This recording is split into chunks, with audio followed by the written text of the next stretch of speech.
You know the saying, Nunya business? Well, here it's Nunya's business, and I'm going to make it yours. Welcome to Comes Under Nunya. Let's get into it.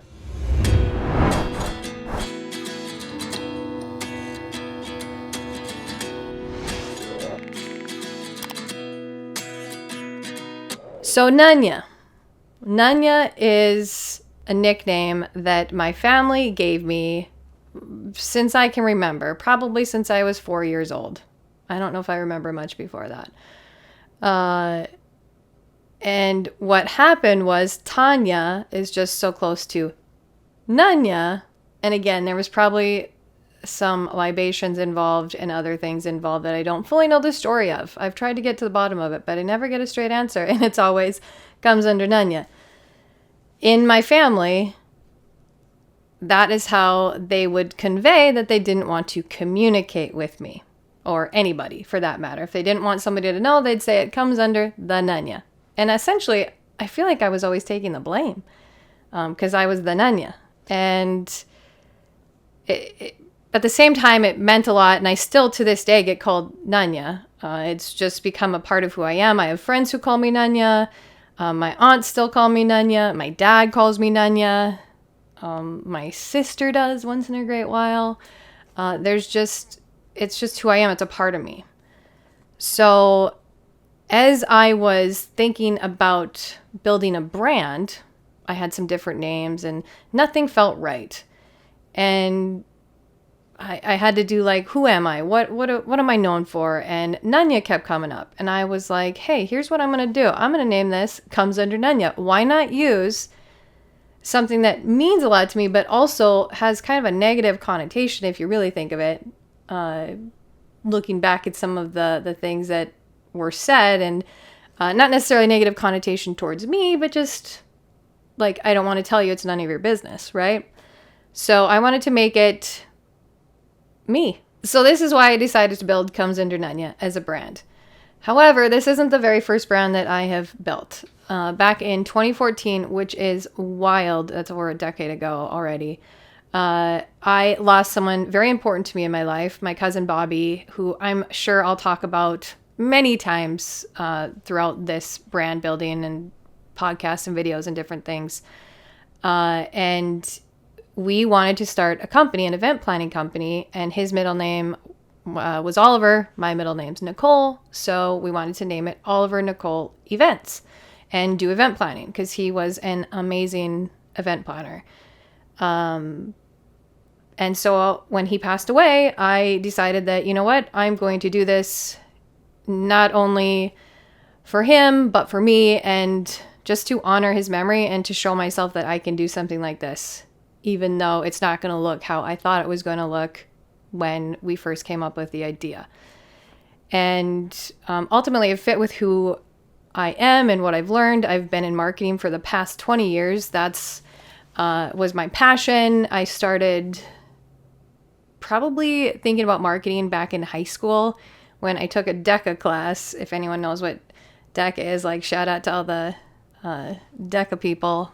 That is something that really changed my life and put me down the marketing path. Before that, I wanted to be an interior decorator. And that will be intertwined into some of this because I am very, it's a passion of mine as well, just not professionally trained, let's just say. So marketing became a piece of every career that I've been in since 2004, since I graduated college. And I've done fundraising, alumni relations, event planning. I was a part of a nonprofit and I did program coordination for them. And I've done community relations and public relations and marketing director and marketing consulting. And Oliver Nicole kind of built into a marketing consulting firm where I could do events still, but I could also do what I've become knowledgeable about, which is marketing.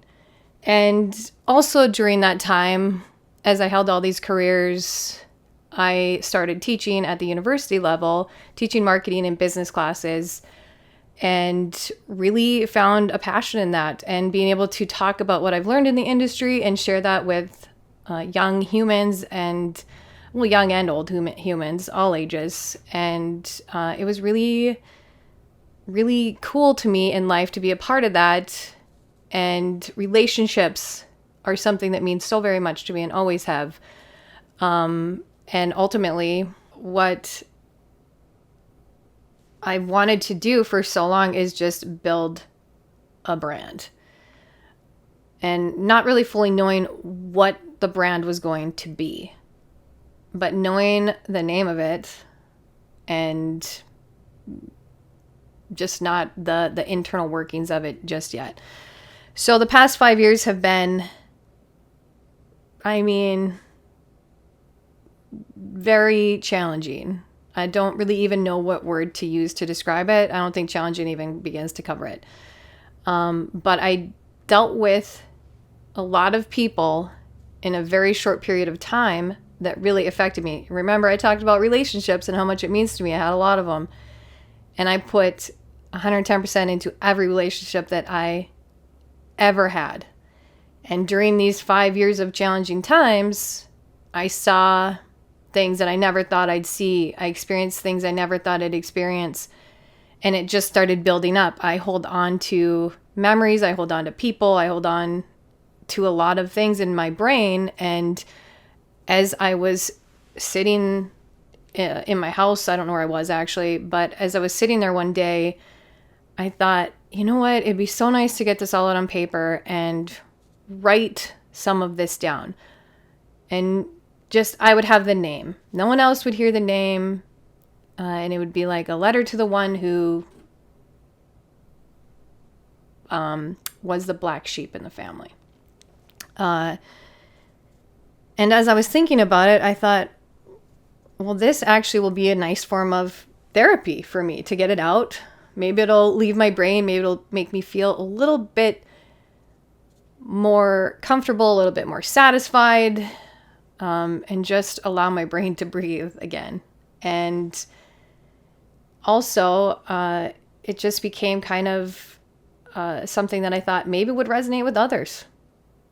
Because we've all had people in our lives that have disappointed us or that have really stepped up in a time where you weren't expecting it. And I want to share this and maybe help somebody else that may be going through this same thing with just my words. And maybe not, but you never know until you try, right? So that's why I started Comes Under Nunya, albeit 3 or 4 years ago. It's taken me some time. For people that know me, they think I'm a very confident human, and I may portray that. Often the ones who really know me know a little bit more. Even the ones that really know me sometimes think I'm confident when I'm not. I don't know if that's a scary thing or not, but it's one of those things that I do question, and I want to be worthy, and I feel like I'm not valued or valuable, and seeking validation sometimes when I don't understand why I'm doing it. And it wasn't until a trip to New York recently where I was really anxious. I'm 43 years old. I wasn't expecting to be anxious to go on a solo trip to see my cousin in New York and to celebrate my cousin and her brother who passed away, the Oliver Nicole that I was talking about. And I didn't know if I wanted to go. And I don't know if it's the past 5 years and everything just combined. We got to throw in a pandemic in there too, obviously. And there's been a lot of changes in the world. And I went, and I am so thankful I did. As soon as I stepped into my cousin's apartment and just was there and felt the energy of the city, and it just felt freeing. And I had no plans. Marissa, my cousin, was very, what should we do? What do you want to see? And I'm like, I just want to live like you do. I want to live like a New Yorker. I just want to experience and live. I don't want any plans. I just want to go with the flow. And it was confidence building and honestly transforming. I saw some amazing humans that have meant a very large deal to me that really provided some depth and made me really happy. And it just was what I needed to really push me forward and move on with this and just do it and learn as I go and flub as I go and all the things that happen when you start something new. So that is essentially the background of it all. And then I bet you're also wondering, what are some of the letters that I'm going to talk about? I mean, because who wouldn't, right? Well, a couple of the letters that we'll be talking about on this little journey are letter to the first love, letter to the one who lied, letter to the ones who spread rumors, letter to the black sheeps of the family, letter to the narcissistic employee, letter to the fake friend, letter to the user and abuser friend, letter to the haters, letter to the true supporters, letter to the genuine friend, letter to depression, letter to anxiety. I guess I'm actually naming names with that one. However, they're very, very pertinent and relevant to my life. Letter to the fear of failure. And ultimately, the first one I'm going to start with, because I feel like a lot of us live and feel this life, is letter to the ones who made me a black sheep. And I know who I'm talking about, and you're going to know why you resonate and who made you feel like that. So that's why it's just going to stay very generic. Letter to the ones that made me feel like a black sheep, or that made me a black sheep.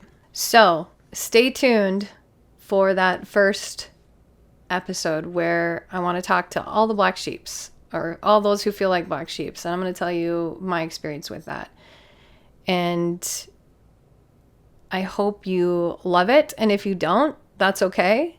If you have an idea for a letter and you want me to write it to somebody, not naming any names, shoot that my way. I've probably been through it and maybe I've experienced it, and we'll put that in a future episode. So come along with me on this journey. And this journey is going to include other things and not just this letter. I'm not just about letters and getting stuff off my mind. I'm about nostalgia and memories. I have memories curated in every room of my home.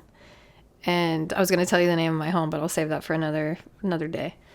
Like these placemats.